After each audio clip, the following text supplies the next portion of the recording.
तो बच्चों आज आप सभी को इलेक्ट्रोकेमिस्ट्री के लेक्चर 2 में स्वागत है। बेटा एक चीज याद रखना, ये वो सीरीज है जहां पे हम बेसिक से लेके एडवांस लेवल तक सब हम एक फ्लो में हम बेटा पढ़ते हैं। तो आप सभी ने बहुत सारा प्यार दिखाया इस सीरीज को, इसलिए दिल से आप सभी को बहुत सारा शुक्रिया, बहुत सारा थैंक यू।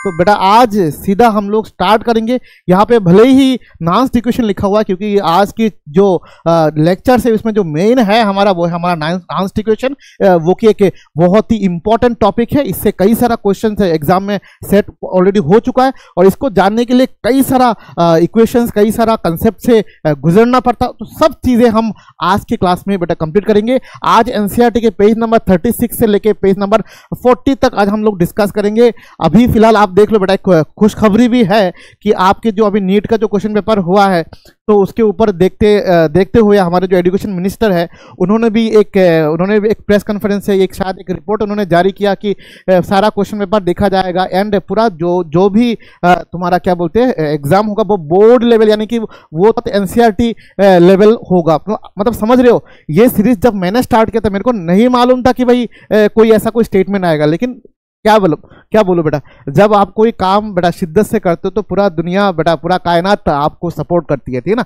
तो यही बात है कि इस बार वैसे ही केमिस्ट्री के लिए एनसीईआरटी सब कुछ होता है, तो इस बार तो भाई साहब एजुकेशन मिनिस्टर ने ही बोल दिया भाई साहब कि हमें एनसीईआरटी इनडायरेक्टली हमें एनसीईआरटी बुक को बहुत अच्छी तरह से पढ़ना है एंड ऐसा एग्जाम के लेवल को अचानक से नहीं बढ़ेगा, ऐसा कुछ फाइनल कुछ एक टीम बनेगा फिर कुछ आएगा। तो मेन बात यह है कि वो लोग कुछ भी बोले मैं उसमें कमेंट नहीं करना चाहता, लेकिन मेन बात यही है कि जो भी होगा भाई साहब एनसीईआरटी जिंदाबाद, जो होने वाला है सब एनसीईआरटी से ही होगा। तो हम एनसीईआरटी को पूरा डीपली समझेंगे एंड दूसरी बात यह है कि पूरा यूट्यूब में कहीं पे भी एनसीईआरटी डीप एनालिसिस सीरीज नहीं है, मतलब इतना कोई भी नहीं करा रहा है, कोई पेड कोर्स में भी नहीं है और इवन कोई आपका क्या बोलते हैं फ्री में भी नहीं है। तो भाई साहब वन एंड ओनली चैनल है जहां पे आपको इतना डीपली चीजें मिल रहा है। तो भाई साहब पूरा पेज नंबर वाइज मैं बता के दे रहा हूं, ऐसा नहीं कि एनसीईआरटी को लाइन बाय लाइन मार्क करके पढ़ाऊंगा, प्रॉपर पीपीटीज बना के इन्फॉर्मेशन बना के, क्योंकि मेरे इस लेक्चर से कई सारे बच्चे ऑनलाइन ऑफलाइन में कई सारे बच्चे वो क्या करते हैं यहाँ से नोट्स बनाते हैं। तो मैं नोट्स का भी पूरा प्रॉपर ध्यान रखता हूँ कि sir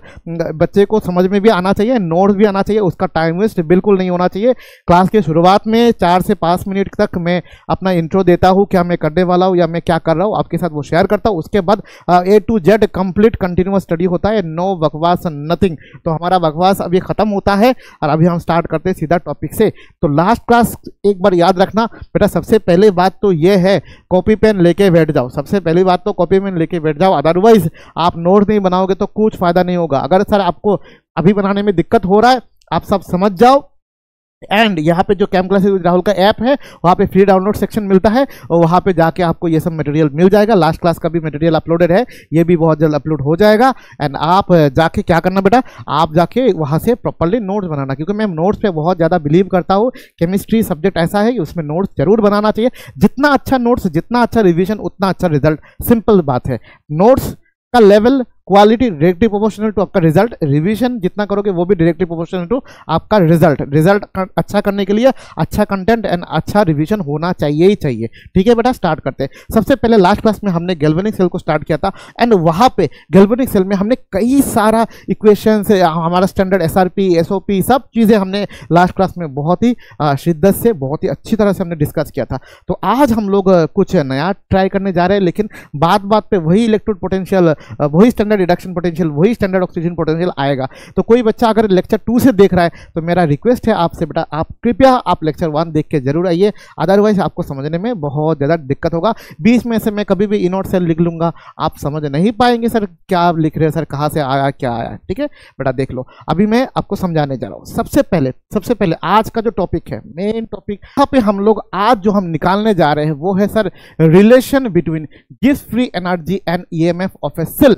sir Gibbs free energy को कैसे रिप्रेजेंट करते हैं? सर गिब्स फ्री एनर्जी को हम क्लास 11 में हम लोग ऑलरेडी रिप्रेजेंट कर चुके हैं सर, वो हम डेल जी से रिप्रेजेंट करते हैं। EMF को कैसे रिप्रेजेंट करते हैं? सर EMF को हम E से रिप्रेजेंट करते हैं। ये ऑलरेडी हम ये क्लास 11 में पढ़े और ये हम लोग लास्ट चैप्टर में पढ़ चुके हैं। अब इनके बीच में हमें रिलेशन एस्टेब्लिश करना है। सबसे पहले बेटा फिजिक्स जो है वो हमारा जो फिजिक्स चैप्टर है वो क्या बोलता है, ये इसको भूल जाओ। फिजिक्स क्या बोलता है sir? Work equal to charge into potential. Physics इतना बोलता है। फिजिक्स कितना बोलता है सर? फिजिक्स बोलता है वर्क इक्वल टू क्या बोलता है सर? Charge into potential. मतलब सिंपल सी बात क्या होता है सर? ये work equal to sir Q into potential का मतलब होता है सर, यहाँ पे हम E से इसको रिप्रेजेंट कर रहे हैं, ठीक है, मतलब Q इंटू E। अब सर Q का वैल्यू क्या है सर? वो तो हमें नहीं मालूम, Q का वैल्यू हमें नहीं मालूम। अब सबसे पहले इसको निकालने के लिए सस्ता सा एक तरीका में हम आजमाएंगे। वो तरीका क्या होता है सर? वो तरीका होता है, ये तरीका होता है कि चार्ज ऑफ, सपोज करो आपने सपोज करो चार्ज ऑफ, इसको थोड़ा हटा दो, ठीक है, इसको इधर पे रख दो। Charge of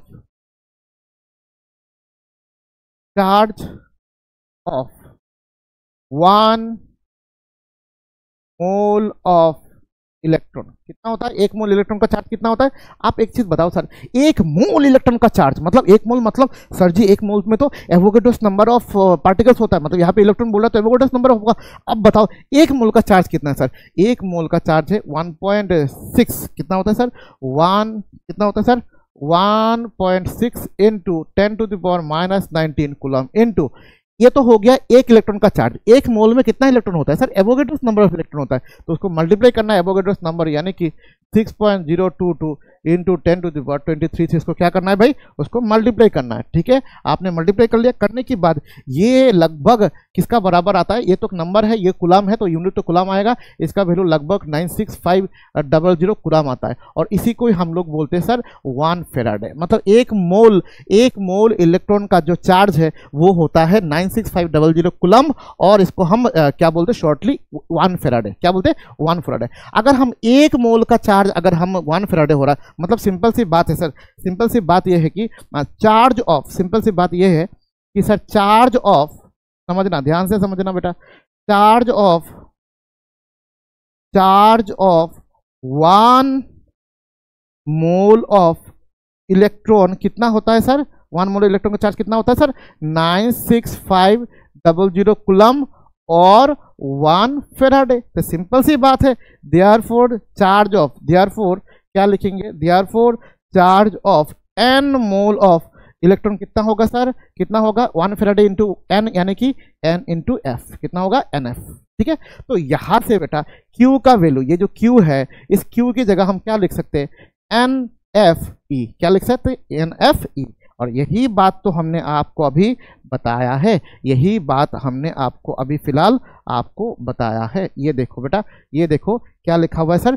Q into potential, charge into potential equal to NFE। अब पता चला आपको NFE कहाँ से आया सर? 1 मोल चार्ज इलेक्ट्रॉन का चार्ज होता है 1 faraday, therefore n moles of charge electron का चार्ज होता है NF, यानी कि NF into E, NF into क्या होना चाहिए? E, ठीक है। ये हो गया हमारा वर्क, ये हो गया हमारा वर्क। यहाँ से सब कुछ इसी का ही मतलब होता है इसी का ही मतलब होता है तुम्हारा 96500, ठीक है। ये होता है ये of the cell in voltage. और नोट्स आपको प्रॉपर डे बनाना है बेटा। ये सबसे पहले हिस्ट्री क्लास नहीं चल रहा कि मैं हर चीज़ आपको लाइन मार्क करके बताऊंगा। मैंने स्लाइड में कुछ चीज़ लिखा है और मैंने एक्सप्लेन कर दिया, और मैंने अगर उसको बोला भी नहीं तो आपको नोट्स में जरूर उसको उतारना है, आपको जरूर उसके ऊपर नोट्स बनाना है। हर चीज़ हर लाइन में बोलूंगा नहीं, क्योंकि मैं मुंह से बोलता हूँ तो उसको मार्क करके आपको स्पेशली दिखाऊंगा नहीं। मेरे पीपीटीज में कुछ चीज़ है, फालतू का चीज़ नहीं होता है। अगर कुछ चीज़ है तो आपको जरूर नोट्स बनाना चाहिए, ठीक है। इसका मतलब ही होता है 96500, ठीक है। ये हो गया। अब हमारा थर्मोडायनेमिक्स ने क्या बोल के रखा सर? थर्मोडायनेमिक्स बहुत बढ़िया सा चीज़ है। इसने बोला वर्क डन इक्वल टू क्या होता है sir? Change, work done related क्या होता है sir? Change in gives free energy. तो work done by the system हो रहा है, तो यहाँ पे क्या होगा? Work done equal to minus del G. तो ये हमने ऑलरेडी थर्मोडायनेमिक्स चैप्टर में हमने पढ़ चुके हैं, ठीक है। ये हमने ऑलरेडी पढ़ चुके हैं। तो क्या होगा सर? हमारा वर्क डन का वैल्यू क्या है सर? वर्क डन का वैल्यू आया हमारा, वर्क डन का वैल्यू आया, ये इक्वेशन से आ रहा है W equal to minus del G. ये पहला इक्वेशन, सॉरी दूसरा इक्वेशन, और पहला इक्वेशन था W equal to NF E, या ई सेल भी कोई लिख ई सेल लिखता है, ठीक है। ये इक्वेशन 1। आप दोनों को रिलेट करके बताओ, आप दोनों को रिलेट करके क्या बताओगे sir? Del G equal to minus NF E cell, del G equal to minus NF E cell. ये आप बहुत अच्छी तरह से आप इसको जानते हो, और यही आपका क्या होता है? फाइनल आपका रिजल्ट होता है, ठीक है। आपका फाइनल रिजल्ट यही होता है, ठीक है। इसको बॉक्स बनाने की जरूरत नहीं है, ये अच्छा नहीं लग रहा है, ठीक है, अच्छा नहीं लग रहा है। यहाँ पे आपके पास ये वाला इक्वेशन ऑलरेडी है, ये देख लो आप, del G equal to minus del G equal to NFE या del G equal to minus NFE। ये दोनों इक्वेशन बेटा एकदम सेम है, ये दोनों इक्वेशन एकदम क्या है? सेम है। इसको याद रखना, del G equal to minus NF E cell होता है। बात समझ में आया? तो ये हमारा रिलेशन आ गया E versus del G, gives free energy, and हमारा जो पोटेंशियल है यानी कि हमारा जो ई नॉट सेल है, ई सेल है, उसके बीच में क्या आ गया सर? रिश्ता, यानी कि रिलेशन आ गया हमारे पास। ठीक है, इसको बहुत काम का, ये बहुत न्यूमेरिकल पॉइंट ऑफ व्यू से बहुत जरूरी है। ठीक है, अब एक चीज़ मैं आपको बताना चाहता हूँ। ठीक है, यहाँ से एक चीज़ आप लोग खुद बताइएगा। ठीक है, मैं आपको एक कंडीशन के साथ में आपको एक्सप्लेन करता हूँ। मैं एक आपको बहुत सुंदर सा एक कंडीशन के साथ मैं इसको एक्सप्लेन करता हूँ। जैसे कि आप मान लीजिए, आप मान लीजिए यहाँ पे मैं एक छोटा सा एक बॉक्स बना के इसको मैं यहाँ पे एक्सप्लेन करता हूँ, आपको समझ में आना चाहिए। सबसे पहली बात ये है कि मान लीजिए, देखिए, मान लीजिए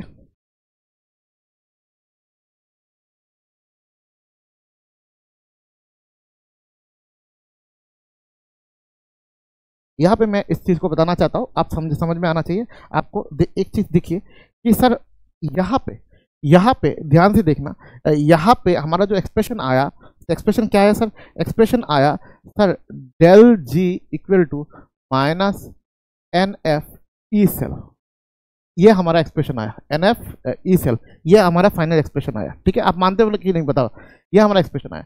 आप सोचिए sir, del G equal to minus N F E cell, अगर इस एक्सप्रेशन में सपोज कीजिए, अगर हमारा ई सेल बेटा ग्रेटर देन 0 हुआ, मतलब एक पॉजिटिव क्वांटिटी होगा, मतलब मान लो 5, 6, 7, 8, 10 कुछ हुआ, एक पॉजिटिव क्वांटिटी हुआ, तो डेल जी का वैल्यू क्या हो जाएगा? ऑलरेडी माइनस है, तो इस केस में बेटा डेल जी क्या हो जाएगा? डेल जी लेस देन 0, यानी कि नेगेटिव हो जाता है। और डेल जी अगर लेस देन 0 होता है तो रिएक्शन को बेटा स्पॉन्टेनियस रिएक्शन माना जाता है। क्या माना जाता है? Spontaneous reaction. कोई भी रिएक्शन स्पॉन्टेनियस हो रहा है कि नहीं, उसके लिए अल्टीमेट कंडीशन जो थर्मोडायनामिक्स ने हमें दिया क्लास 11 में, लास्ट में, चैप्टर के लास्ट में, उन्होंने बोला डेल जी देखो, आप ज्यादा कुछ देखने की जरूरत नहीं है, आप सिर्फ डेल जी देखो, डेल जी के अंदर सब कुछ है। तो आप डेल जी से पता करो, अगर डेल जी नेगेटिव हुआ तो रिएक्शन इज स्पॉन्टेनियस, और डेल जी पॉजिटिव हुआ तो रिएक्शन इज नॉन स्पॉन्टेनियस। तो अगर ई सेल ग्रेटर देन 0 हुआ तो डेल जी नेगेटिव होगा, क्योंकि यहाँ पे ऑलरेडी माइनस है।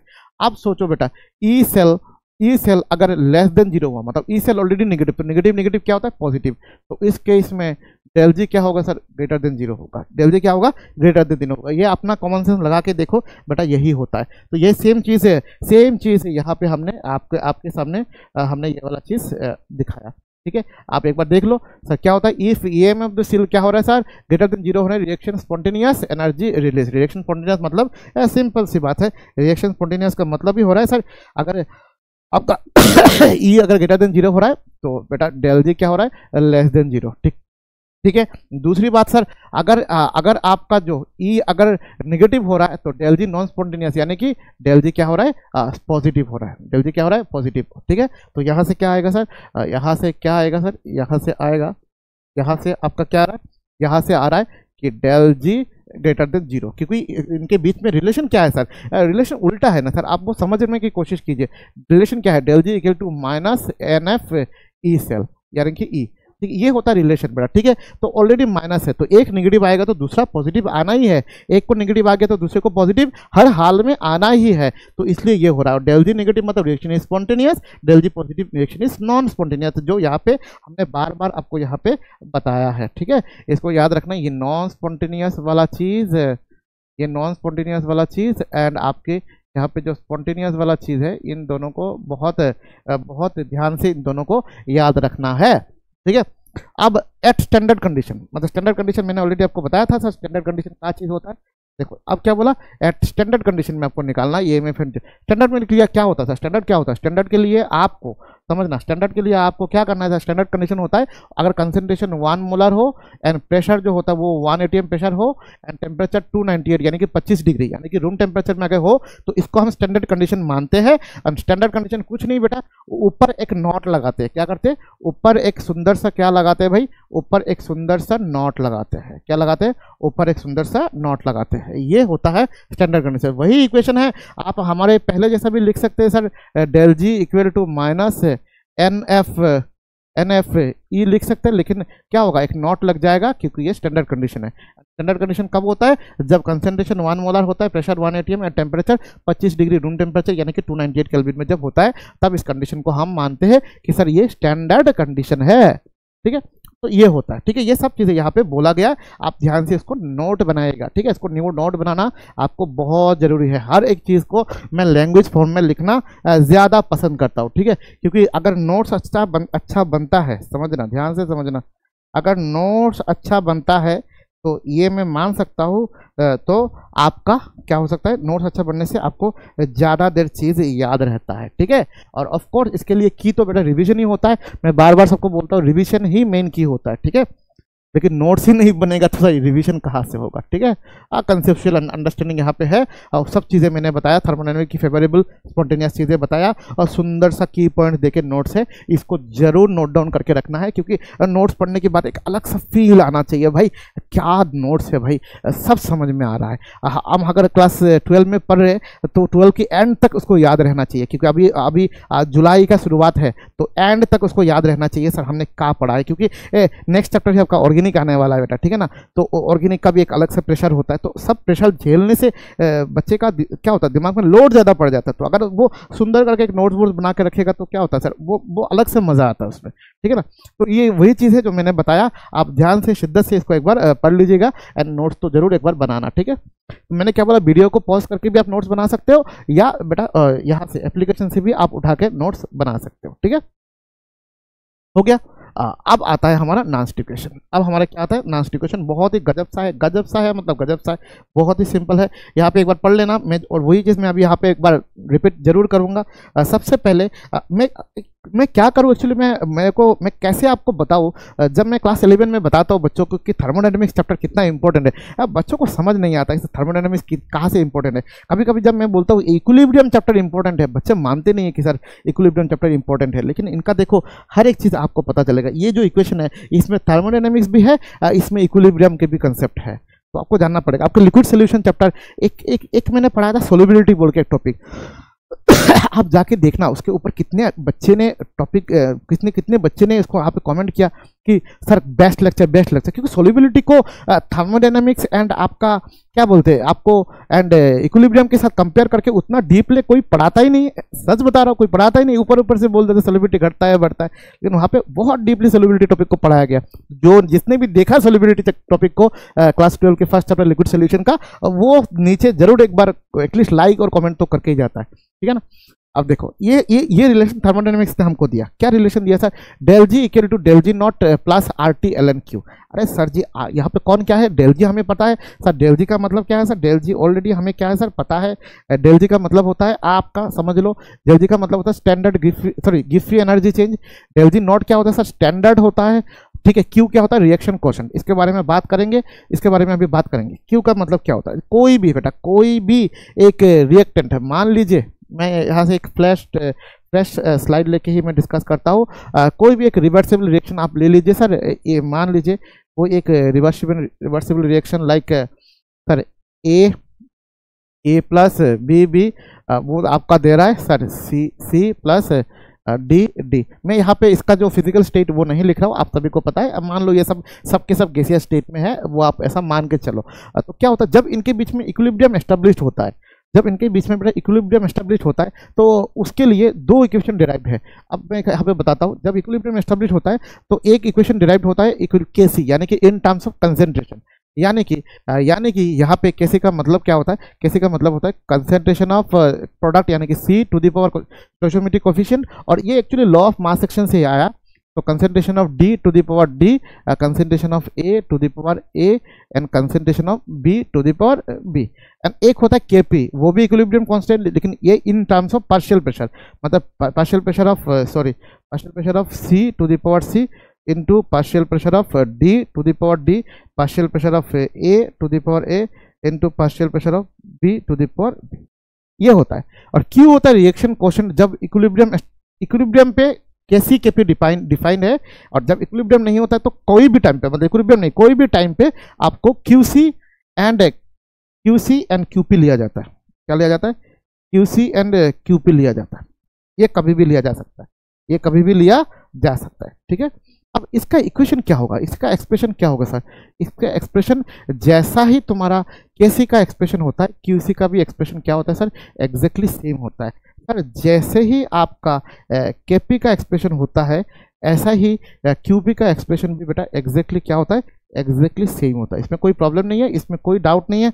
ये कब होता है, ये जब हमारा इक्विलिब्रियम एस्टेब्लिश नहीं होता है, मतलब कोई भी सिचुएशन में होता है, और ये मोस्टली हमारा किस में होता है सर, इक्विलिब्रियम पे होता है। ठीक है, ये एक्सप्रेशन होता है क्यू का। क्यू का मतलब होता है रिएक्शन कोशेंट। ठीक है, क्यू का मतलब क्या होता है, रिएक्शन कोशेंट। ठीक है, अब समझ में आ गया सर बेटा, ये समझ में आ गया, तो थोड़ा सीधा करना है। हाँ ठीक है, हो गया। अब इसमें इसमें हम करना क्या है सर, डेल जी का मतलब क्या होता है सर, डेल जी का मतलब होता है, डेल जी का मतलब होता है sir minus N F E, और डेल जी नोट का मतलब होता है minus N F E naught. ठीक है, ये स्टैंडर्ड कंडीशन और ये नॉन स्टैंडर्ड कंडीशन। ठीक है, तो वही चीज बेटा लिख लिया, डेल जी का मतलब ये लिख लिया, इसका मतलब ये लिख लिया। अब सुनो, आर का वैल्यू देखो, एल एन को जब लॉग में कन्वर्ट किया जाता है, आप सभी को पता होना चाहिए sir, L N X equal to, मैंने ऑलरेडी बहुत बार बता चुका, 2.303 लॉग एक्स, ये ऑलरेडी मैं बता चुका हूँ बहुत बार, मतलब बहुत बार मैंने इसको बताया। ठीक है, एल एन एक्स और लॉग एक्स के बीच में रिश्ता क्या होता है वो ऑलरेडी मैंने बार बार सारे दर्शकों को मैंने बार बार बताया। ठीक है, तो वही सर एल एन क्यू को जब लॉग क्यू में कन्वर्ट करेगा तो 2.303 उसको देना पड़ेगा, जो यहाँ पे दिया हुआ है। ठीक है, आर टी तो आर है, टी टेम्परेचर है, absolute temperature, and log Q है। ठीक है, यहाँ पे दिया हुआ है। अब समझना, यहाँ पे पूरा इक्वेशन को अगर मैं माइनस एन एफ से डिवाइड कर दूं, ये वाली जो पूरा इक्वेशन है, ध्यान से एक बार समझना बेटा, ये वाली इक्वेशन को अगर मैं पूरा इक्वेशन को अगर मैं हाँ यहाँ पे बुरा लग रहा है, पूरा इक्वेशन को अगर मैं डिवाइड करता हूं माइनस एन एफ से, अगर पूरा इक्वेशन को डिवाइड करता तो ये क्या बचेगा, माइनस एन एफ कैंसिल, और ये क्या बचेगा sir, minus N F cancel, तो बचेगा ई, यहाँ पे भी माइनस एन एफ कैंसिल हो जाएगा, बचेगा ई नॉट, यहाँ पे प्लस था, हो जाएगा माइनस आर टी बाई क्या हो जाएगा, N F log Q, R T by N F log Q. अब देखो, अब यहाँ पे क्या आपको क्या नजर आ रहा है सर, यहाँ पे क्या नजर आ रहा है आपको, आर टी है, लेकिन यहाँ पे एक चीज मिसिंग लग रहा है भाई साहब, 2.303 कहाँ गया, 2.303 कहाँ गया भाई, कहाँ गया, यहाँ पे नहीं लिखा हुआ है, तो हमें इसको ठीक करके लिखना पड़ेगा, तो हमारा जो एक्सप्रेशन है वो हमारा एक्सप्रेशन क्या है सर, हमारा एक्सप्रेशन यहाँ पे कर सकता हूँ, यहाँ एक स्लाइड हम ले लेना चाहिए। ठीक है, एक काम करते हैं, ये वाली स्लाइड फंडामेंटल है, इसको हम आगे लेके जाते हैं, इस वाली साइड को आगे लेके जाते हैं, एंड यहाँ पे एक फ्रेश स्लाइड हम ऐड कर सकते हैं। इसमें क्या है, इक्वेशन क्या है सर, तुम्हारा del G sorry minus N F E equal to minus N F E naught 2.303 R T Q. ठीक है, अब देखो यहाँ पे एक्सप्रेशन क्या है हमारा, ध्यान से समझना, एक्सप्रेशन है minus N F E equal to minus N F E naught plus 2.303 R T. ठीक है, लॉग एक्स नहीं, लॉग बेटा क्यू, लॉग क्यू, देखो यही हमारा एक्सप्रेशन है। ठीक है, R T 2.303 R T log Q. आप लोग खुद बताइए सर, तुम्हारा यहाँ पे जो लॉग क्यू का मतलब क्या होता है, क्यू का मतलब होता है रिएक्शन कोशेंट, क्यू का मतलब क्या होता है बेटा, रिएक्शन कोशेंट होता है। ठीक है, बात समझ आ रहा है, क्यू का मतलब रिएक्शन कोशेंट। अब हमने क्या बताया था, इस इक्वेशन को आप क्या करेंगे सर, माइनस एन एफ से डिवाइड करेंगे, या इसको माइनस एन एफ से डिवाइड करने से क्या होगा सर, ई इसको माइनस एन एफ से डिवाइड करके माइनस एन एफ कैंसिल, क्या हो जाएगा सर, चलो बच्चे के लिए डिवाइड करके दिखा देते, किसी को अगर मान लो दिक्कत हो रहा है तो क्या करें, इसी एक्सप्रेशन को मान लो हमने एक बार पूरा लिखने से बेटा एक बार कॉपी कर लेते हैं, एक बार इसको कॉपी करके इसको डिवाइड कर लेंगे, divided by minus N F, इसको भी डिवाइड करेंगे माइनस एन एफ, इसको भी डिवाइड करेंगे माइनस एन एफ। ठीक है, अब क्या होगा बताओ बेटा, minus minus cancel, minus minus cancel, N N F F cancel, minus minus N N F F cancel, ये माइनस आगे आएगा तो क्या आएगा बेटा, E equal to E naught minus, ये माइनस क्या होगा 2.303 आर टी, ठीक है, R T by N F log Q. ये आ रहा है हमारा, ठीक है। अब देखो, अब इसमें जो मजे की बात है वो हम आपको दिखाते हैं, ठीक है। अब यहाँ पे ये वाला एक्सप्रेशन याद रखना, ये वाला एक्सप्रेशन याद रखना, E equal to E naught minus 2.303 RT by NF into Q. आप ध्यान से समझने वाली बात ये है कि सर ये जो पूरा इक्वेशन था इसको लिखा गया 0.0591 log क्यू। अब बताओ सर ये कहाँ से आ गया सर? हमारे पास जो एक्सप्रेशन था, समझना, हमारे पास जो एक्सप्रेशन था वो तो था sir 2.303 RT by RT NF, और ये कहाँ से आ गया सर? इसके लिए सर ये कहाँ से आया? सबसे पहले बेटा आर का वैल्यू हमें नोन है, आर का वैल्यू हमें नोन है 8.314, यहाँ पे दिया हुआ है क्या? यहाँ पे हाँ, यस बेटा, देखो आर का वैल्यू हमारे पास नोन है 8.314। फेराडे का मतलब कितना होता है? 96500 कूलम पर मोल। मैंने बताया था 1 फेराडे क्या होता है? 96500, ये पर मोल के हिसाब से लिया जाता है। तो इसको भी, ये फेराडे का नंबर भी हमें क्या है सर? याद है। टेम्परेचर कितने लिया गया सर? 298 केल्विन में टेम्परेचर को लिया गया। तो सारा वैल्यू जब यहाँ पे पुट कर देंगे, कहाँ पे पुट करेंगे सर? ये एफ का वैल्यू, आर का वैल्यू, टी का वैल्यू कहाँ पुट करेंगे? इसी इक्वेशन पे पुट करेंगे। अब आर का वैल्यू 8.314 पुट करो, टी की जगह 298 केल्विन पुट करो, एफ का जगह 96500 पुट करो। सारा पुट करने के बाद आपका जो फाइनल एक्सप्रेशन आता है ये वो वाला एक्सप्रेशन आता है, ये आपका फाइनल एक्सप्रेशन आता है, ठीक है। ये आपका फाइनल, क्योंकि क्यू आपको क्वेश्चन के ऊपर डिपेंड करेगा, एन आपके क्वेश्चन के ऊपर आपको डिपेंड करेगा। बात समझ में आ रहा है क्या बोला? ठीक है, बात समझ में आ रहा है, क्योंकि एन तो होता है कितना इलेक्ट्रॉन ट्रांसफर हुआ, वो आपको समझ में आना चाहिए। और ये लाइन को याद रखना, 298 केल्विन में ये हो रहा है, इसको सिंप्लीफाइड किया गया और यही हमारा होता है अल्टीमेटली सिंप्लीफाइड आपका नॉन्स्ट इक्वेशन। ये हमारा क्या होता है? सिंप्लीफाइड हमारा नॉन्स्ट इक्वेशन। याद रखना, ये रूम टेम्परेचर यानी कि 298 केल्विन में ये हुआ है, तो ये हमारा आता है नॉन्स्ट इक्वेशन। इसमें एन का वैल्यू हम कितना इलेक्ट्रॉन ट्रांसफर हुआ है, कहाँ से कहाँ सर? एनोड टू कैथोड कितना इलेक्ट्रॉन ट्रांसफर हुआ है वो होगा एन। अगर 3 इलेक्ट्रॉन कैंसिल ट्रांसफर हुआ है तो 3, 4 होने से 4, 6 होने से 6, 1 होने से 1, ठीक है। ये आ गया हमारा नॉन्स्ट इक्वेशन, ठीक है। अब इसके बाद नॉन्स्ट इक्वेशन आ गया, अब ये वाला भी आ गया। अब यहाँ पे कंसेंट्रेशन सेल, फिर एग्जाम्पल ऑफ कंसेंट्रेशन सेल, फिर importance of concentration cell, EMF, factor shifting. सही बात है, हमें लग रहा है कि हमें कुछ क्वेश्चंस करना जरूर चाहिए। नॉन्स्ट इक्वेशन कंसेप्ट, सही बात है, आपने एक क्वेश्चन हमें करना जरूर चाहिए, मैं आपको जरूर करके बताऊंगा। आ गया, ये है हमारा इक्वेशन। यहाँ पे नॉन्स्ट इक्वेशन के ऊपर कई सारा क्वेश्चन आ सकता है। चलो बेटा एक क्वेश्चन हम करते हैं। हमारे पास यहाँ पे एक क्वेश्चन दिया हुआ है, एक क्वेश्चन यहाँ से हम जरूर करना पसंद करेंगे, ठीक है। बाकी बेटा थ्योरी है, जो क्वेश्चन बेटा यही से आता है। अब क्वेश्चन बोल रहा है कि एक, चलो डेनियल सेल को ही ले लेते। किसको लेंगे सर? डेनियल सेल को। जहाँ पे क्या डेनियल सेल में क्या होता है सर?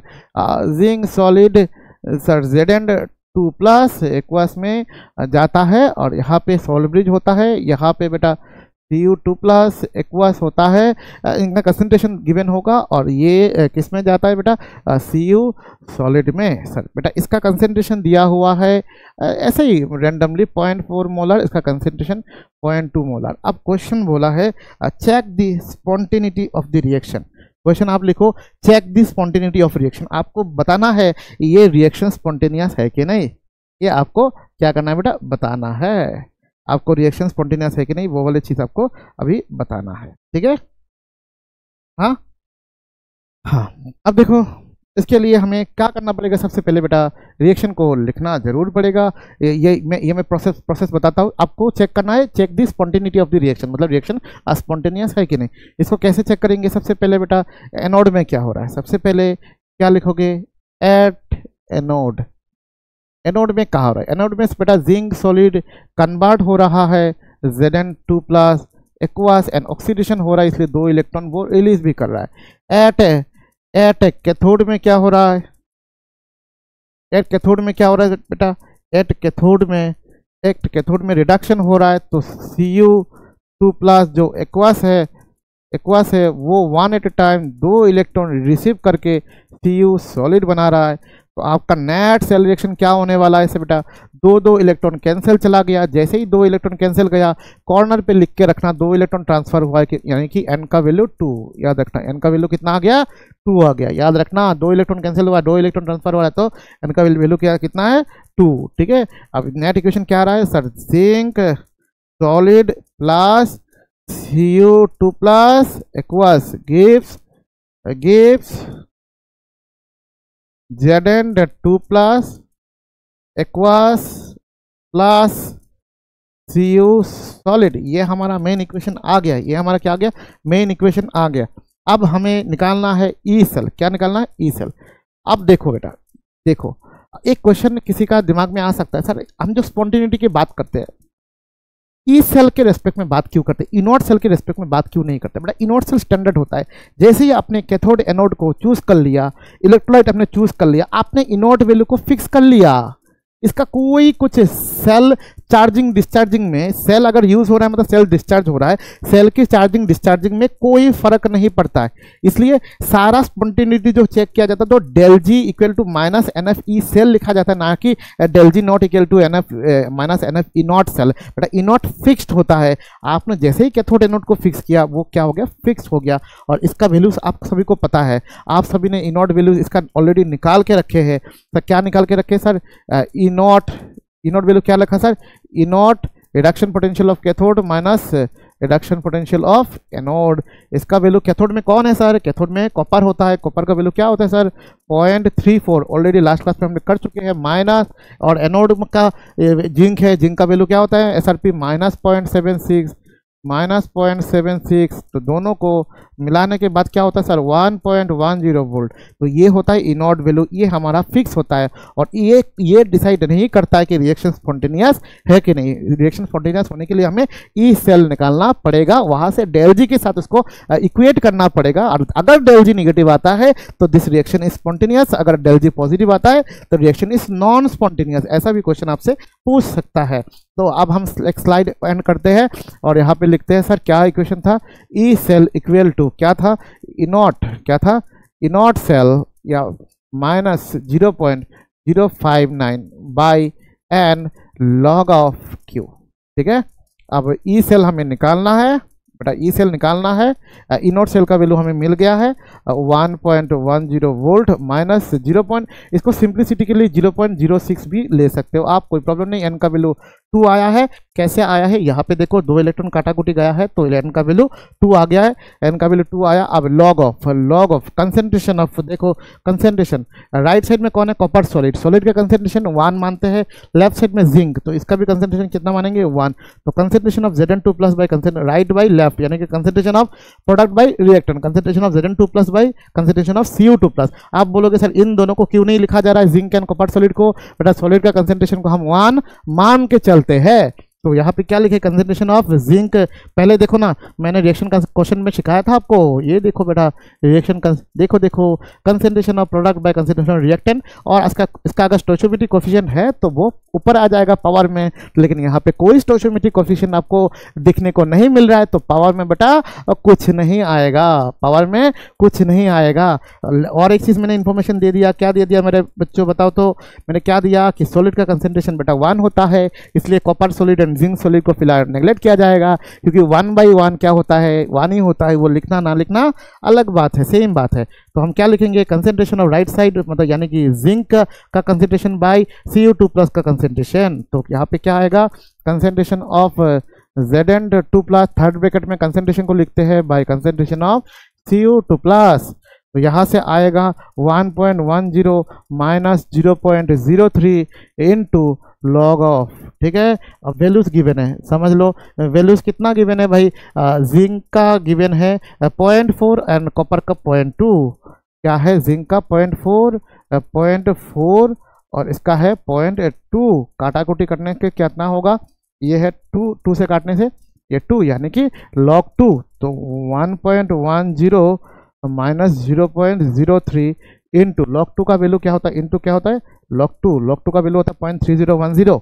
तो ये होता है 1.10 माइनस 0.03 इंटू 0.3010। तो यहाँ पे जो भी आ रहा है ये क्या आएगा, 0.03 इंटू 0.3 कितना आएगा सर, 0.09। तो यहाँ पे जो भी इसको आप करके देखो, 0.03 इंटू 0.3 कितना आ रहा है सर, 0.09 आएगा। 0.01 1.01 माइनस 0.09 जो भी करोगे वो वैल्यू जो आएगा वो बेटा ग्रेटर देन 0 आएगा। वो क्या आएगा, ग्रेटर देन 0 आएगा। यानी कि आपका ई सेल का वैल्यू, यानी कि आपका ई सेल का वैल्यू क्या आ गया, हम कैलकुलेट नहीं कर रहे, हमें बोला नहीं कि निकालो, हमने बोला कि रिएक्शन स्पॉन्टेनियस है कि नहीं वो निकालो। तो स्पॉन्टेनिटी के लिए हम क्या बोलेंगे सर, ई सेल का वैल्यू ग्रेटर देन 0 आया है। और हमारे पास रिलेशन क्या है, del G equal to minus N F E cell. अगर ये बेटा ग्रेटर देन 0 आ रहा है तो ये क्या होगा, डेल जी निगेटिव आएगा, डेल जी लेस देन 0 आएगा क्योंकि आगे निगेटिव है, और डेल जी रिएक्शन मतलब द गिवन सेल रिएक्शन क्या है, स्पॉन्टेनियस है। गिवन सेल रिएक्शन क्या है बेटा, स्पॉन्टेनियस है, ये ऑटोमेटिकली हो रहा है। तो ऐसा भी क्वेश्चन आपसे जरूर एग्जाम में पूछ सकता है। ठीक है भाई साहब, समझ आ रहा है क्या बोला, ये एक पैटर्न क्वेश्चन एग्जाम में पूछता है। ठीक है ना, आप जल्दी इसको नोट डाउन करो, पानी पी के आता हूँ, ठीक है।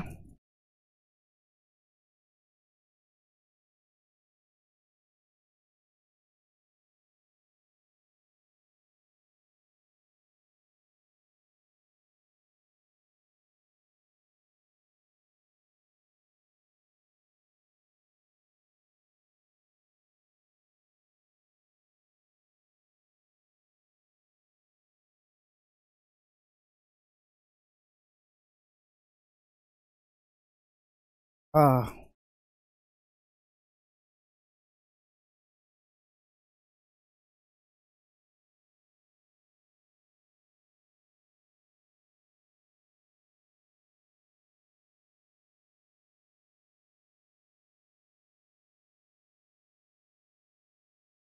हाँ, और एक टाइप के क्वेश्चन करते हैं, ये एक टाइप के क्वेश्चन हो गया।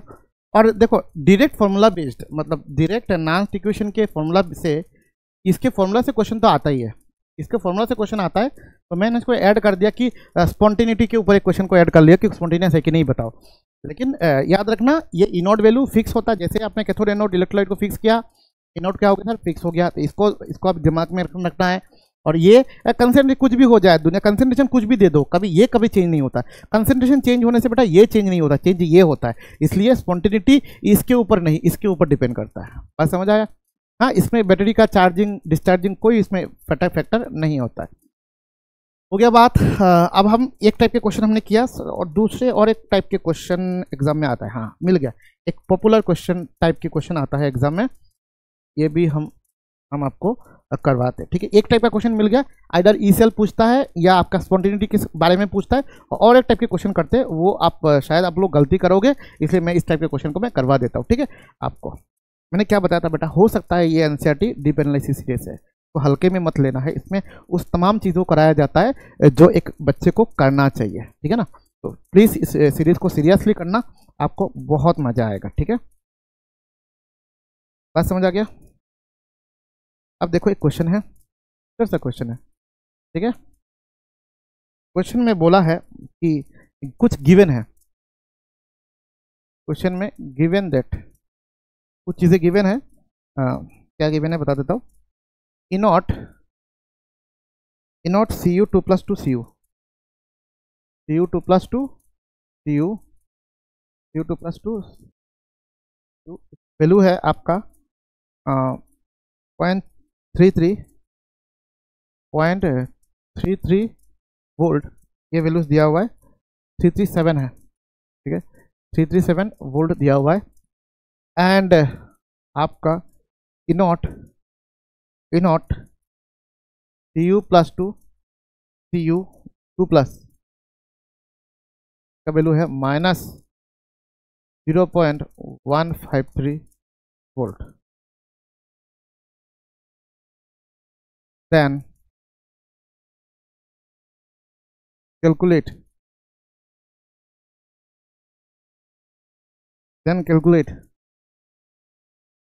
इनॉट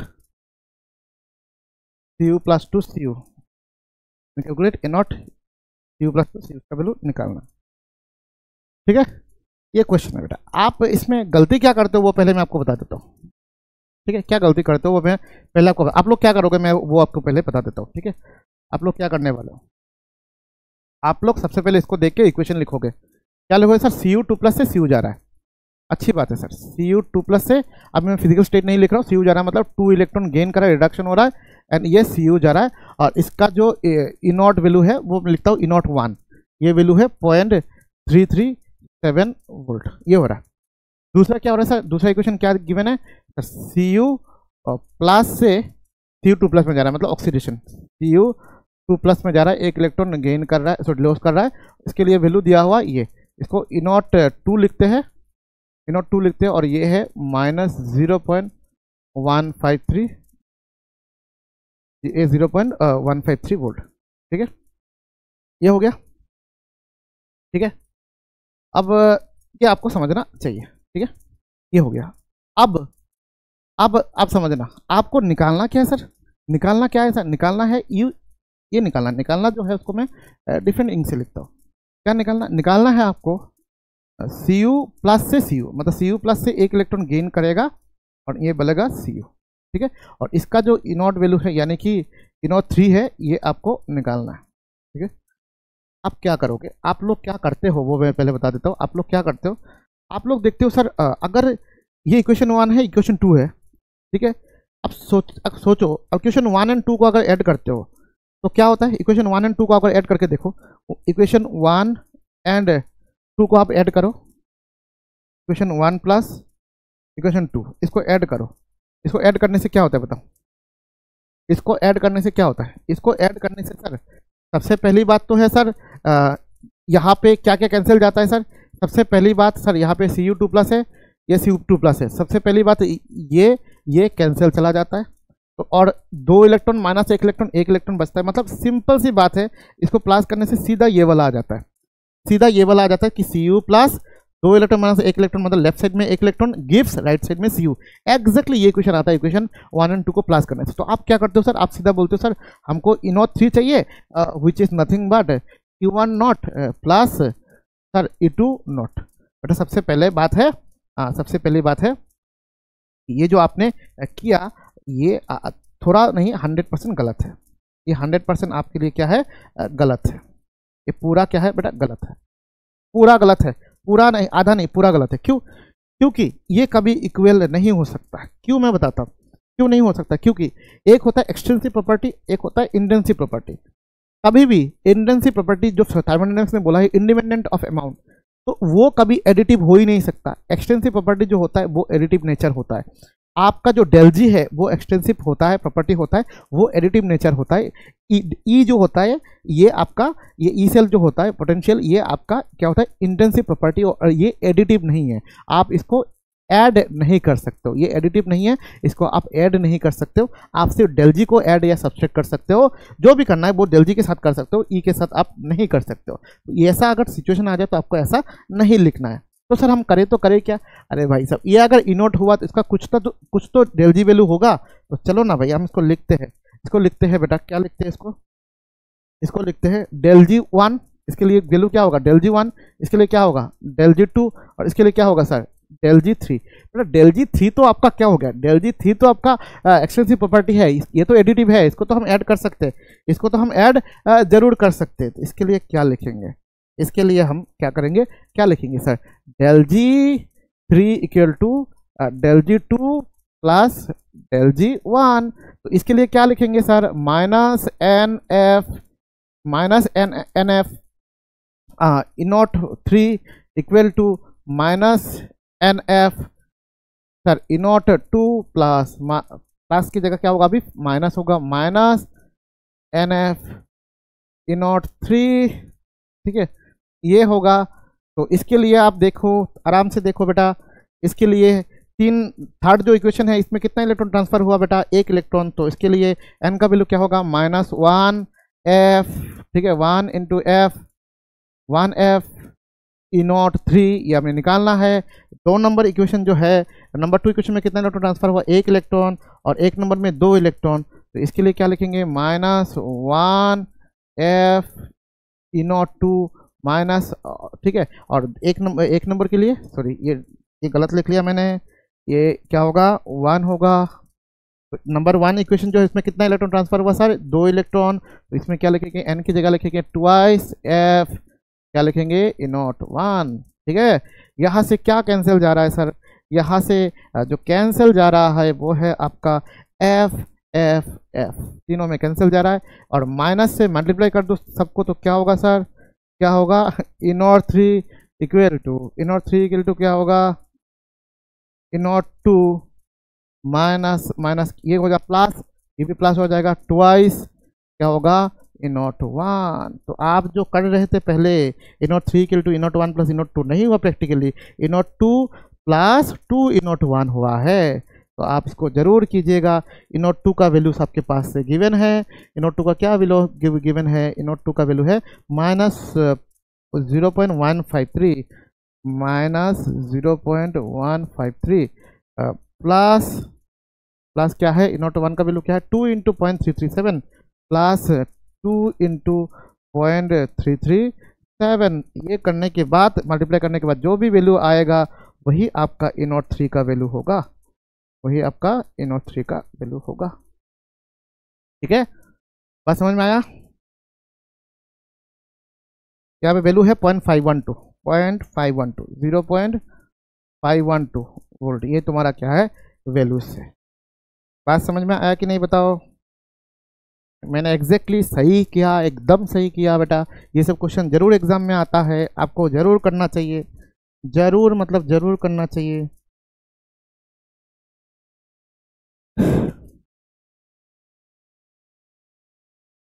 ठीक है, इससे कई क्वेश्चंस मिलता है, इससे कई क्वेश्चंस मिलता है, आप कई सारा क्वेश्चंस आप यहाँ से कर सकते हो। ठीक है, अब हम जाते हैं 2 पैटर्न का क्वेश्चन आता है, दोनों दिखा दिए, और कई सारे क्वेश्चंस है, कोई भी क्वेश्चन में उठा लो आप, इस टाइप का क्वेश्चन जरूर आपको दिखेगा। ठीक है, मैंने आपको करवा दिया है। अब देखो, अब होता है what is concentration cell. Concentration cell में क्या होता है समझना। कंसेंट्रेशन क्या बोला, what is concentration cell. Concentration cell में क्या होता है वो आपसे पूछ रहा है। ये क्या होता है, इसमें क्या होता है, concentration cell is a electrochemical cell. Okay, ये तुम्हारा क्या है बेटा, ये तुम्हारा एक इलेक्ट्रोकेमिकल सेल होता है, ये हम लोग मानते हैं। दोनों साइड में both electrodes are made up of same material. जैसे हम पहले क्या करते हैं, लेफ्ट साइड में जिंक रखा डेनियल सेल में, तो राइट साइड में कॉपर रखा, तो यहाँ पे दोनों के दोनों क्या होता है बेटा, एग्जैक्टली सेम होता है, दोनों के दोनों सेम मटेरियल से दोनों के दोनों बने हुए हैं। फिर each electrode dip in the solution containing the same ions. Simple सी बात है, solution containing the same ions मतलब अगर बेटा सिल्वर्स है तुम्हारा इलेक्ट्रोड, तो उसको ही डीप किया जाएगा, किसमें डीप किया जाएगा बेटा, सिल्वर प्लस के सोल्यूशन में डीप किया जाएगा। लेफ्ट साइड में अगर सिल्वर होगा तो राइट साइड में भी सिल्वर होगा, लेकिन कैथोड में भी सिल्वर है, एनोड में भी सिल्वर इलेक्ट्रोड। लेफ्ट साइड में अगर सिल्वर का आयन हो तो राइट साइड में भी इलेक्ट्रोलाइट क्या है, सिल्वर का ही आयन होगा, लेकिन दोनों का कंसेंट्रेशन क्या होगा, डिफरेंट होगा। यही बात बोला चाहता है, सेम करना चाहता है। The electrochemical reaction driven by the difference in ion concentration. जो डिफरेंस होता है वो किसका डिफरेंस होता है, आयन का कंसेंट्रेशन का क्या होता है बेटा, डिफरेंस होता है। सर इसको सर एकदम रिप्रेजेंट करके आप दिखाओ सर, रिप्रेजेंट करके अगर दिखाना चाहते हैं तो ये होता है रिप्रेजेंटेशन, एग्जैक्ट रिप्रेजेंटेशन देख लीजिए, ये होता है रिप्रेजेंटेशन।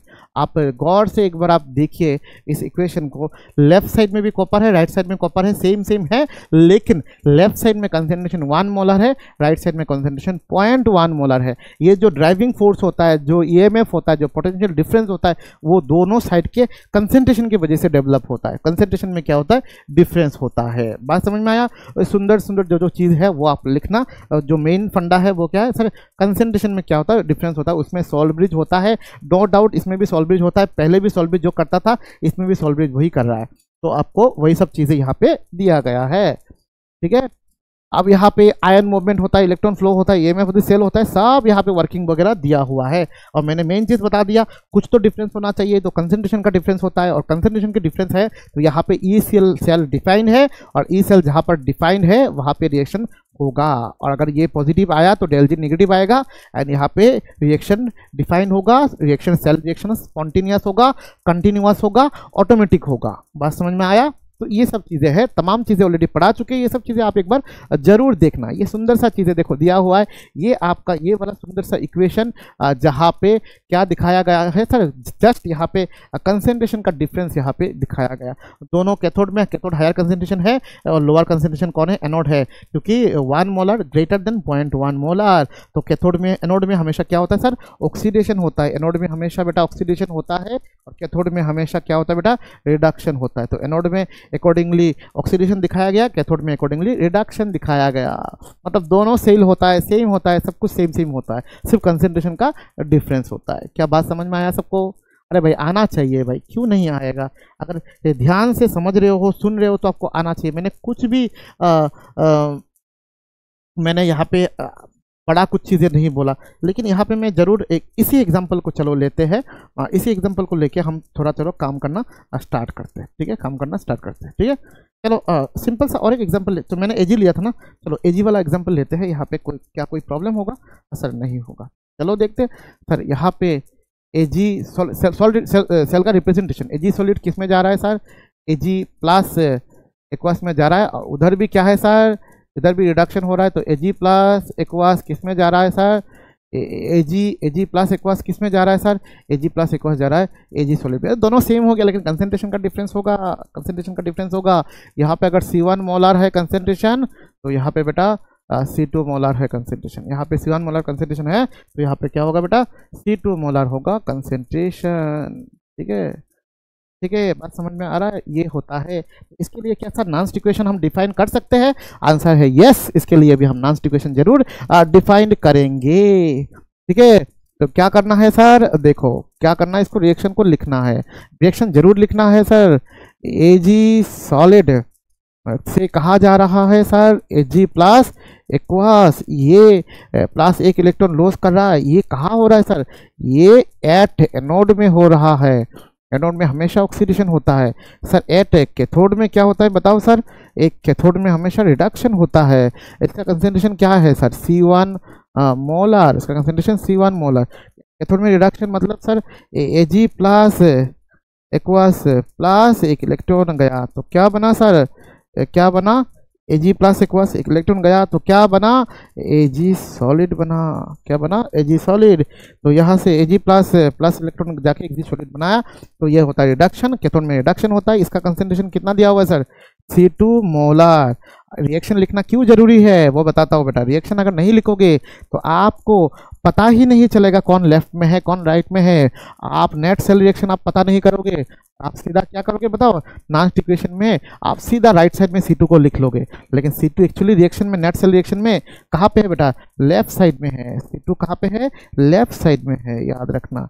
अब अगर नेट सेल रिएक्शन लिखने जाओगे तो क्या होगा, Ag सॉलिड कैंसिल, ठीक है, तो कैंसिल, इलेक्ट्रॉन कैंसिल, क्या बचा सर, क्या बचा, Ag plus aqueous having C1 molar concentration gives sir Ag plus aqueous having, sorry ये C1 नहीं, this is C2 molar, extremely sorry बेटा, ये C1 नहीं, ये क्या होगा C2 मोलर एक्वास, ये C1 molar concentration, C2 molar, और ये क्या होगा C1 मोलर। ठीक है, बात समझ आ रहा है? ये C2 मोलर, ये क्या है C1 मोलर। ठीक है, अब इसका नॉन्स्ट इक्वेशन लिखते हैं। नॉन्स्ट इक्वेशन इसका क्या होगा आप खुद बताइए, इसका नॉन्स्ट इक्वेशन क्या होगा। इसको थोड़ा साइड करते हैं ताकि हम नॉन्स्ट इक्वेशन प्रॉपर्ली लिख पाए। ठीक है, ठीक है, थोड़ा छोटा किया जाए इसको। ठीक है, आ गया। अब इसका नॉन्स्ट इक्वेशन हम लिखेंगे। नॉन्स्ट इक्वेशन कैसे लिखेंगे भाई, ये हम लिखेंगे इसका नॉन्स्ट इक्वेशन। ठीक है, हाँ हो गया। अब इसका नॉन्स्ट इक्वेशन कैसे लिखेंगे भाई बताओ सर, क्या लिखेंगे sir, E cell equal to E not cell minus 0.059 by n log Q. तो क्या हो रहा है, ई नॉट सेल क्या हो रहा है, सिल्वर का इलेक्ट्रोड पोटेंशियल माइनस सिल्वर का, तो क्या होगा 0। ये सोचने वाली बात नहीं है। तो क्या होगा sir, E cell equal to क्या आएगा सर, माइनस 0.059। एन का वैल्यू कितना है सर, एक ही इलेक्ट्रॉन कटा गया तो एन का value 1, log of concentration of this, यानी कि यहाँ पे कौन है sir, C1 molar, left side में कौन है सर, C2 मोलर, ठीक है, मोलर लिखने की जरूरत है, C1 बाई C2। तो यहाँ से क्या आ रहा है sir, E cell equal to क्या आ रहा है, 0.059 log of C1 by C2। अब बेटा इस लॉग C1 बाई C2 का मतलब क्या होता है सर, लॉग C1 का बाई C2 का मतलब होता है लॉग A बाई B, क्या होता है, log A minus log B। तो यहाँ से हम क्या लिखेंगे sir, E cell equal to -0.059 log C1 minus log C2, ठीक है। तो यहाँ से क्या आ रहा है, यहाँ से क्या आ रहा है, ई सेल इक्वल टू अगर इस माइनस को आगे लेके जाएंगे तो क्या होगा, 0.059 क्या हो जाएगा sir, log 0.059 log C2 minus log C1, यानी कि क्या आएगा सर, छोटा करके लिख रहा हूँ, यानी कि ई सेल इक्वल टू 0.059 आप लिख लेना जूम करके, log of C2 by C1 क्या होगा, लॉग C2 बाई C1, और यही हमारा होता है फाइनल एक्सप्रेशन। अब यहाँ पे एग्जाम में C1 C2 की जगह कुछ भी दे दिया तो वो मेरा टेंशन नहीं है, वो C1 C2 की जगह कुछ भी दे दिया वो आप जरूर लिख सकते हैं, ये C1 है, ऊपर क्या है, C2 है, ठीक है, आप यहाँ से आराम से लिखिएगा, ठीक है। तो ऐसा क्वेश्चन मतलब ऐसा किया जाता है, मतलब ऐसा सिचुएशन कभी एग्जाम में फेस हो सकता है, ठीक है।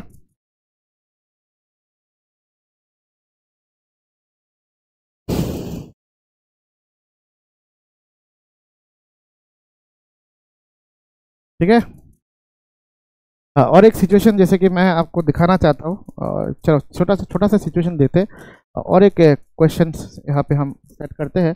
इसमें बोला गया सर, एक प्लेटिनम इलेक्ट्रोड दिया हुआ है, inert electrode sir, H2 gas है, वो H प्लस आयन में जा रहा है, एक्वस आयन में जा रहा है, और यहाँ पे प्रेशर दिया हुआ है P बार, क्या दिया हुआ है, P बार सर, ठीक है। और सॉल्व ब्रिज है, इस साइड भी हमने हाइड्रोजन लगा दिया इलेक्ट्रोड, तो इसमें भी क्या है सर, H प्लस एक्वस, ये भी क्या जा रहा है H2 गैस में, और यहाँ पे भी एक इनर्ट इलेक्ट्रोड प्लेटिनम लगाना पड़ेगा क्योंकि हाइड्रोजन यहाँ पे गैस है और एक्वस सोल्यूशन है, ठीक है। तो इसके लिए हमें इसका भी प्रेशर कितना है सर, P बार। इसका कंसेंट्रेशन कितना होगा सर, इसका कंसेंट्रेशन अगर C1 है, इसका कंसेंट्रेशन C1 मोलर है, इसका कंसेंट्रेशन क्या होगा, C2 मोलर, इसका कंसेंट्रेशन क्या होगा, C2 मोलर, ठीक है, हो गया। अब इसका इक्वेशन अगर लिखोगे तो क्या होगा, वही सेम चीज सर, सेम छोटा करके इस बार लिखेंगे। एट एनोड क्या हो रहा है आपको पता है, एनोड में ऑक्सीडेशन होता है, एनोड में ऑक्सीडेशन होता है आपको पता है, तो क्या होगा, एट एनोड क्या होता है सर, H2 जो है गैस है वो किस में जा रहा है, 2H प्लस में जा रहा है और 2 इलेक्ट्रॉन रिलीज कर रहा है, ठीक है, और इसका कंसेंट्रेशन कितना है, C1 मोलर, ठीक है। और एट कैथोड कैथोड में क्या हो रहा है, कैथोड में 2H plus 2 electron, 2H plus का कंसेंट्रेशन कितना है sir, C2 molar, 2H plus जाके क्या जा रहा है सर, H2 गैस में जा रहा है, ठीक है। ये दोनों का प्रेशर सेम है, छोड़ो, अब इसको अगर ऐड करोगे तो कैंसिल चला जाएगा, तो क्या जाएगा sir, 2H plus having C2 molar gives ethyl में 2H प्लस और कंसेंट्रेशन C1 मोलर, ठीक है, कंसेंट्रेशन क्या है, C1 मोलर, सही है, सही है,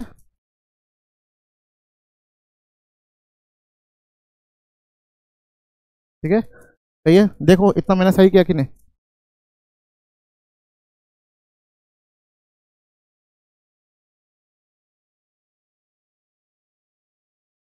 ठीक है, हाँ। अब देखो, अब लिख लो सिंपल सी नॉन equation sir, E cell equal to क्या लिखोगे, इनॉट सेल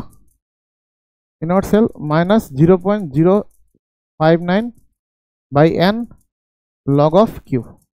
अब ये तो जीरो होने वाला है, ये तो जीरो है, इसको छोड़ो, क्योंकि वैसे ही तो माइनस होने से जीरो प्लस हाइड्रोजन का वैसे ही जीरो होता है, तो क्या होता है, ई सेल इक्वल टू क्या होगा, माइनस 0.059 बाई हो रहा है 2, बाई क्या हो रहा है सर, 2, क्योंकि 2 इलेक्ट्रॉन यहाँ पे कैंसिल गया, और लॉग ऑफ क्या हो रहा है, log of H plus ion concentration, लेकिन कोएफिशिएंट 2 है तो ऊपर पावर आएगा, और ये किसका है सर, ये किसका है, ये H+C1 है। C1 किसका है सर, C1 किसका है सर, एनोड का। तो क्या लिखोगे, H plus concentration of anode square by H plus ion concentration of cathode, ठीक है, H plus ion concentration of cathode का स्क्वायर। ठीक है, ठीक है। यहाँ पे C1 C2 नहीं लिखेंगे क्योंकि यहाँ पे सब सेम है, समझ जाना। C1 किसका है सर, एनोड का है, C2 किसका है सर, कैथोड का है। ठीक है, ऐसा ही लिखेंगे। ठीक है, अब यहाँ से क्या आएगा, यहाँ से आएगा ई cell equal to 0.059/2।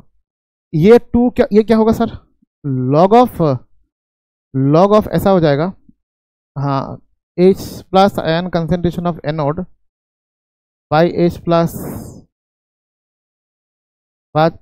Ion concentration of cathode, और यहाँ पे ऊपर आ जाएगा 2 क्योंकि ये होल 2 हो जाएगा।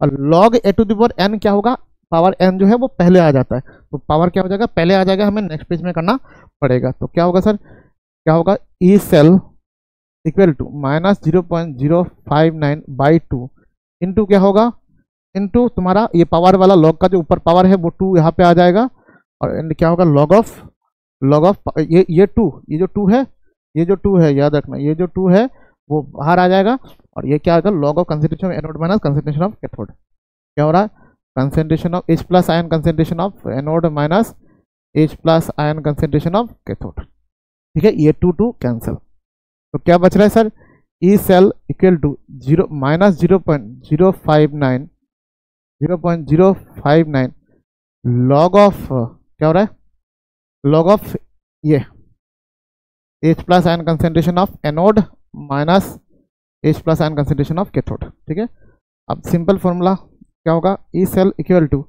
-0.059, ये क्या होगा सर, लॉग ऑफ क्या होगा, log A by log B, तो log A minus log B होगा। तो क्या फॉर्मूला जाएगा, फॉर्मूला यह जाएगा concentration of H plus ion anode minus concentration of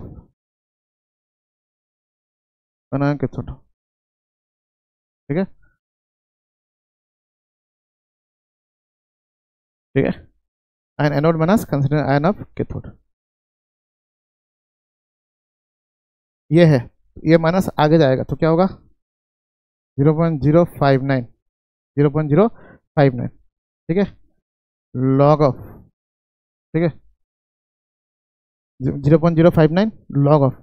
अब यहाँ पे क्या है, यहाँ पे ये माइनस जाएगा तो क्या होगा, यहाँ पे क्या बनेगा, minus H plus ion concentration of anode, ये माइनस माइनस हो जाएगा प्लस, प्लस क्या होगा H plus ion concentration of cathode. ठीक है, ये हो जाएगा, आ गया।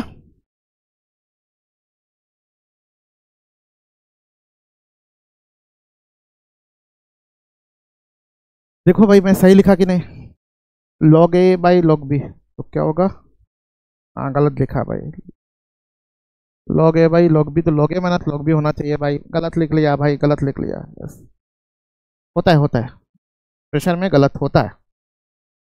ठीक है, एक्चुअली बात यह है कि मेरे पैर में अभी फिलहाल बहुत दर्द है, बहुत मतलब बहुत दर्द है, कितना दर्द है आपको बता नहीं सकता। मैं ऐसा चल रहा हूँ, आपको कैमरा में नहीं दिख रहा है, पैर नहीं दिख रहा है, लेकिन अगर कोई इधर से दिखेगा तो पता चलेगा इतना ज़्यादा दर्द है। तो उसको सह क्लास चल रहा है, सुबह से चल रहा है, और यहाँ पे भी चल रहा है। ठीक है, कोई बात नहीं, चलो। तो क्या होता है, E cell equal to -0.0, minus को अंदर डालना है ना, अच्छा ठीक है 0.059, इसको क्या करना है, इसको करना है log A minus log B ना, तो log H plus A minus log H plus ion concentration of cathode. ठीक है, अब इसको, मेरा गोल क्या है पता है, मेरा गोल है pH की फॉर्म में लेके जाना, क्योंकि pH का फॉर्मूला क्या होता है, क्लास 10 में भी पढ़े हो, minus log of H plus ion concentration, पता है कि नहीं, ये क्लास 10 में भी पढ़ा हुआ, क्लास 11 में भी आयनिक इक्विलिब्रियम में पढ़ा है, pH equal to minus log of H plus ion concentration. ठीक है, तो यहाँ से हम क्या कर सकते हैं, यहाँ से लिख सकते हैं कि ई सेल इक्वल टू, ये माइनस को आगे लेके जाएंगे, क्या हो जाएगा, ये हो जाएगा तुम्हारा 0.059, यहाँ पे हो रहा है minus log of H plus ion concentration of anode, और ये माइनस माइनस हो जाएगा प्लस, इसको क्या लिखेंगे, प्लस ना लिखे लिखूंगा माइनस माइनस क्या लिखूंगा, minus log of H plus ion concentration of cathode, ये ब्रैकेट क्लोज और ये हमारा बड़ा ब्रैकेट क्लोज। ठीक है, ये हो गया। तो ये क्या हो गया, minus H plus log of H plus ion concentration मतलब pH, ये भी क्या हो जाएगा pH। तो यहाँ से क्या लिख सकते हैं, यहाँ से हम लिख सकते हैं कि E सेल इक्वल टू 0.059। ठीक है, ये होगा pH ऑफ, क्या होगा, pH of anode minus cathode. तो ये होता है तुम्हारा अल्टीमेट फॉर्मूला।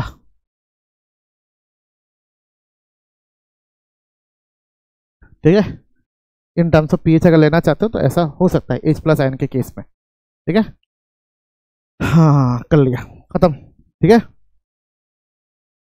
अब देख ला ईएमएफ किसकी को importance feature of concentration cell, ये कुछ थ्योरेटिकल चीज़ें हैं, ये एनसीईआरटी में नहीं है, क्योंकि इसमें क्या क्या फ़ायदा है, कोई एक्सटर्नल केमिकल रिएक्शन की जरूरत नहीं है, सेल्फ बैलेंसिंग होता है क्योंकि वही आयन वही इलेक्ट्रोड होता है।